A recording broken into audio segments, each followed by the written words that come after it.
you may be like, what the cornea fuck?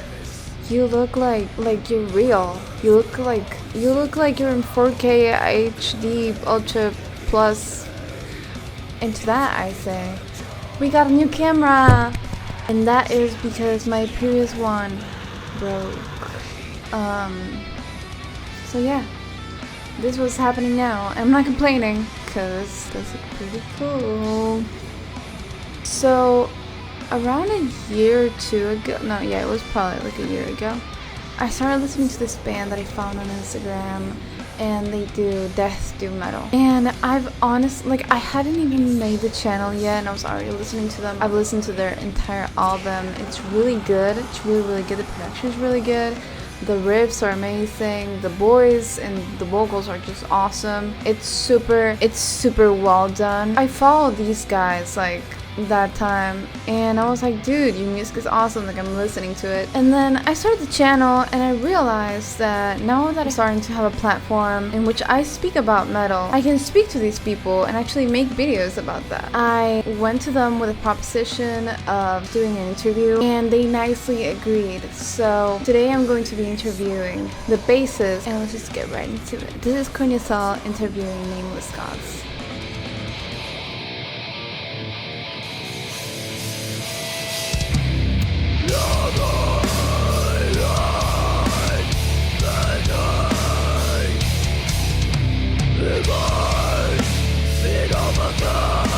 Okay, so I'm here with Juan Acevedo, and he's the bass in Nameless Gods. So I'm really happy to have you here. Thank you very much for the invitation. I'm really, really happy. Yeah. Okay, so first of all, I wanted to start out with, when did you start listening to metal? I think like most of us that are into metal music, we've started with these big bands, that big names. In my case, it was Metallica and Iron Maiden. They were the gateway to metal music, and of course, me too. It was easier. I don't know today. You are younger, how is it for your generation? Amazing. You can have access to lots of bands nowadays, Right. So how did you access music before? Internet was around at the time. I'm not that old, but mostly trading CDs or radio. You could access some underground bands in metal scene in your city or in your local underground scene, but most of your access would come mainly from these mainstream media outlets. Right. Television, radio. Were you involved in like underground metal scene? Just as audience for most of my life, like in the adolescence, we go to these underground concerts and start to interact with underground bands and know a little bit more about the scene, know a little bit more about the musicians that work in the scene, that underground scene. But I started working actively like a musician much later in life. I was in my early 20s, I believe. Where do you start listening to metal music? What does it bring up in you? I think metal music brings a lot of energy, I think people vary. The experience is really personal. For me, it's kind of makes your blood pump and really push you through the day, and it's fun, and it's hard to describe, but I think mainly, I'm not gonna say it's a way of life, I'll say it's a way of life. I don't know if I would phrase it that way, but I think it's a fun way to deal with life, like metal music, it's something that connects people, and you have that really intense music that brings everyone together and people talk about it, and it's kind of a community that embraces you and energizes you through your life and your like the community of metal music. Yes. I feel like in the audience there's like a sense of unity. Yes, I don't think it's much difference from all other kinds of, I don't know if the word here is correct, but subcultures, people tend to use that word. I don't know if the academics would use this word nowadays, Doesn't matter.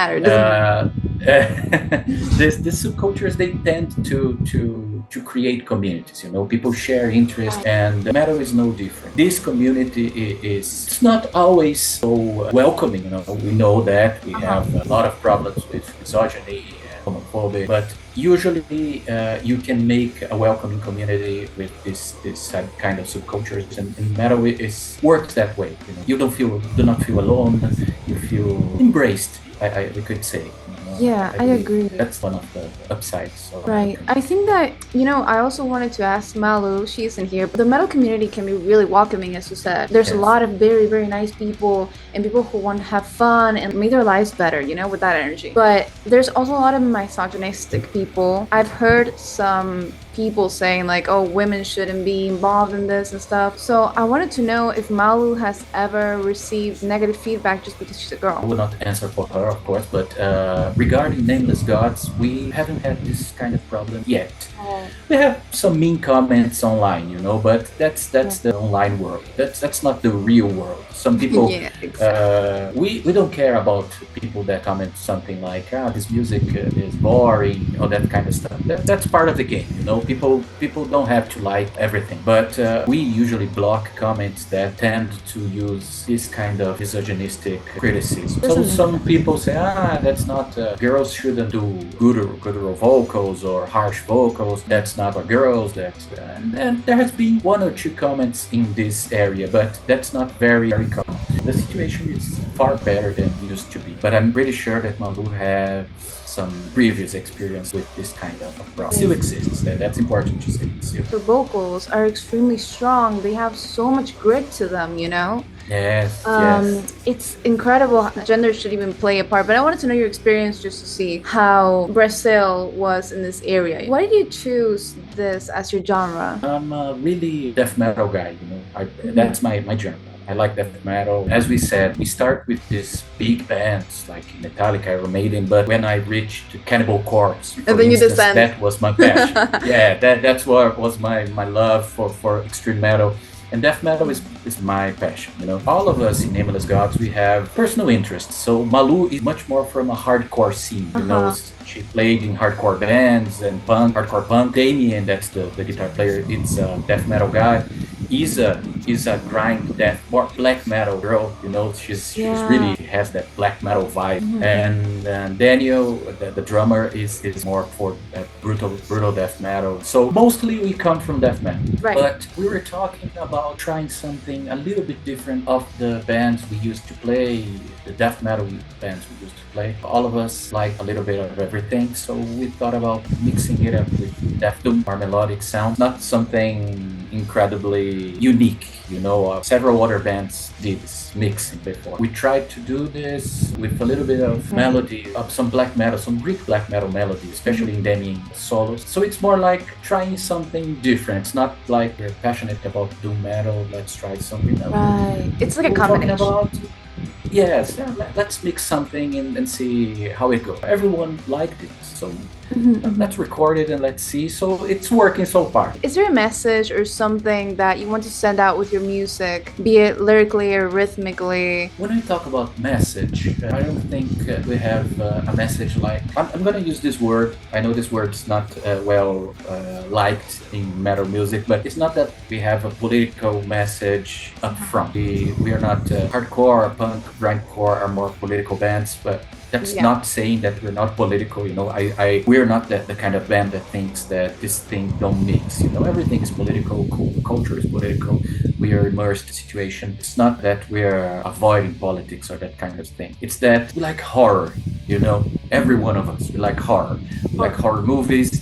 We like that sensation that makes people dread. I don't know. The dread. Yeah, that's a good word. We like to encourage that sentiment, So most of our lyrics of Nameless Gods lyrics, they tend to walk in this area of horror, dread, and desolation. People making wrong choices that lead to terrible situations, but not terrible situations like financial situations or something terrible in the sense of impending doom situations, like the world is gonna end because you opened the portal and the it's creature... not like I didn't pay my taxes kind of horror. Yeah, it's kind of like I totally get that. That's the situation where you manage to end the world as it is, bring a creature from ancient times, like that kind of thing. We like that kind of horror, fear, occultism energy, so we usually go for that kind of sensation, of that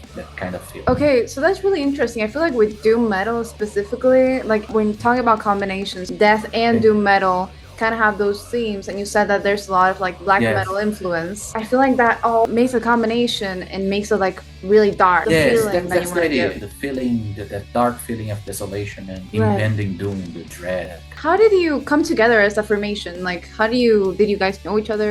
Talked to Danny, the guitar player, and we were talking about Danish band called Convent. It's an all-girl band, death doom, Oh, and we're talking about that kind of music. You know, did you see the yeah. Convent album? That's really nice. I thought, let's try something in this area, and we tried and started gathering people, you know, from the scene. I know Daniel from other band. I play with Daniel in a brutal death metal band. The worst part is always the drummer. You know, there are few drummers, and it's terrible to find a drummer. So we started with the drummer. I said to Danny, if we can't find a drummer, we can find We can do this. We can do this. yes, that's the main problem in every underground band, especially extreme metal. So few drummers. Every drummer has 2-3 bands, so it's kind of hard. Yeah. And I knew Malu from one of her other bands. At the time, I thought she was still in that band, but when I reached to her, she said, "No, I'm not playing that band anymore." So I said, "Great, even better. So do you want to play in a new band?" Come here. And she said, "I don't know, let me think, send me something." We had some pre-recorded tracks with me on the vocals. I did the pre-recorded vocals, so to Mark. Yeah, just to like get a feel. Yes. And she said, "Oh, well, I like it." And Isabella is a friend of a friend. We have a friend in common. And luckily, same case as Malu, was in a band. The band was over, I think. I talked to her and said, "I'm interested in joining another band." And she said, well, I would love it. That's how it all began. So, okay, so you could come together. I feel like that's the hardest part. And like finding good people, you know, and not having issues between each other. I feel like bands are also a problem because of like ego strikes and stuff. Sometimes people want different things, you know, so that's normal. People have different feelings about stuff and want different things. Key issue is to find everyone that want to do it the way everyone want to do it. Have a band and play 3 times a year, you know. You can have a band and play 50 times a year. You play live. Like I've seen your page. You play live. Yes, so we try. what age range are your fans in? Well, that's A little complicated. usually that's a problem. I would love to have younger fans, you know, like people in the early 20s. But I feel that's a feeling because sometimes we're on the stage and we can see everyone so well. But if I could guess, I would guess that most of our fans are 30 plus. That reflects social media also. Sometimes I check the statistics, and in the statistics, 30 plus. I don't know if because we are older or I have a feeling. Again, it's a feeling. It's not something that studied about it, but I have a feeling that the extreme metal scene, it didn't renovate it. Younger people are not coming as often. That's a feeling I have. I don't know why. Maybe that's something intimidating, as you said, but that's a feeling I have. You know, it's not like hardcore punk. Hardcore punk has a lot of younger people. You know, and I think it's a more welcoming environment. Hardcore people have, again, a feeling. I don't know if that's statistically correctly, but I have a feeling that the hardcore environment has less misogyny, has less people are less homophobic. Usually they deal with vegan people and straight edge people, and you know, everyone comes together in the hardcore scene. And I think that the metal scene, especially the extreme metal scene, when I say extreme metal scene, I'm thinking about death, black, doom,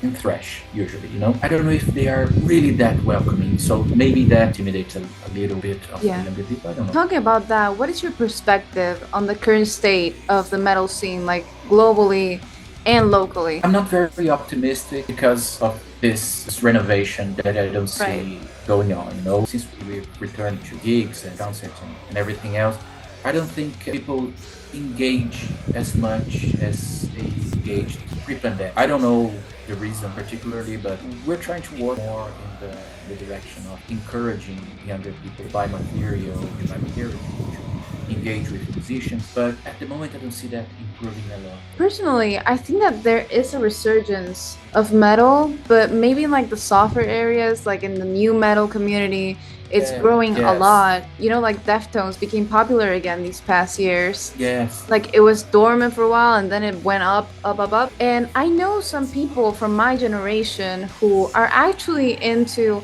death metal, doom metal, or yeah. people, you know, like I've talked in my previous videos, that maybe some people are afraid of going deeper within the metal community because they don't feel like it's welcoming. But I feel like a lot of people are into this music without even knowing it because they don't give it a try. It's expands more and more. You know, you're right about the new metal. New metal is have this resurgence. You know, I see younger people with Corn T-shirts. You know, Corn. Yeah, Corn exactly. has always been a great band. It's not a small band. It's not like they disappeared or anything like that. But it's a 90s band. You know, it's a band from my adolescence. So when I see younger people with Corn and Deftones and that kind of things, I think it's really nice. Maybe they are more welcoming than the extreme metal scene. You know, maybe extreme metal scenes has a lot of older people, nostalgic people. Nostalgia is kind of a disease. You know, I think I can say it is. use it. It's kind of a disease. People encapsulate themselves in this nostalgia situation, and they tend to push away some more younger audience. Maybe this can change. I stay very optimistic. And one more that's thing, what are your goals as a band? What do you expect to reach, or do you want to explore your music? What is it that motivates you? That's the simplest answer of all. We want people to hear our music. That's it. Live and studio, we want to be heard. You know, that's what's make music for me personally. It's what makes sense. Yeah, I don't like to write music so it stays unheard. So I think that's the goal. To be heard by as many people as possible in the planet Earth, and if possible in other planets. Well, let's go for it. This was very interesting. Thank you so much for all of your insights, and I hope that we can talk again, we can collab again. Tell the people, the rest of the band, that, and I said this to you as well, I love your music. Please keep going. Please keep we will try and making the metal scene better with your presence. We need more and more bands. So I think that's it. Thank you that's very much. it.